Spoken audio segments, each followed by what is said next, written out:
Apple MacBook pro 2017, এটাও core i 7 processor দিয়ে 16 GB RAM, 512 GB SSD. এটার সাথে আপনি কিন্তু টাচ বার ইনক্লুডেড পাচ্ছেন, ফিঙ্গারপ্রিন্ট অ্যাভেলেবেল আছে, স্টেরিও সাউন্ড সিস্টেম থাকছে। আর এটা যে ডিসপ্লেটা 15.4 ইঞ্চি 3K resolution liquid retina display, মানে ম্যাসিভ একটা ডিসপ্লে পাচ্ছেন আপনি। এবং এটাতে আপনি গ্রাফিক্সের পারফরমেন্স হিসেবে 2 GB ডেডিকেটেড গ্রাফিক্স কার্ড পাচ্ছেন। ম্যাকবুকে 2 GB ডেডিকেটেড গ্রাফিক্স মানে একদমই রেয়ার একটা বিষয়। ইউজুয়ালি আমরা ম্যাকবুকে ডেডিকেটেড গ্রাফিক্স বেশি একটা দেখতে পাই না, বাট যেগুলো ম্যাকবুকের একটু প্রফেশনাল সেন্ট্রিকভাবে বানানো হয়, যে আপনি 3D অ্যানিমেশন বা video editing, high quality footage আপনি এডিট করতে চাচ্ছেন, বা হচ্ছে আপনি অ্যানিমেশনের কাজ করবেন, ভিএফএক্সের কাজ করবেন, তাদের জন্য ল্যাপটপগুলো আপনি যে কোনো ধরনের কাজ করতে পারবেন। মডেলটা আবারও বলছি, Apple MacBook pro 2017 core i 7 processor দিয়ে 16 GB RAM, 512 SSD, 2 GB dedicated graphics, 15.4 ইঞ্চি লিকুইড রেটিনা ডিসপ্লে এবং 3K রেজুলেশন। আপনি 4K আপস্কেল করতে পারবেন।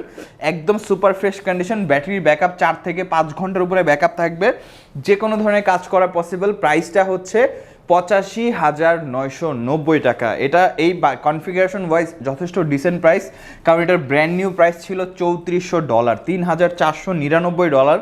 এটার ব্র্যান্ড নিউ মার্কেট প্রাইস ছিল, আমাদের কাছ থেকে পেয়ে যাচ্ছেন 85,990 টাকায়।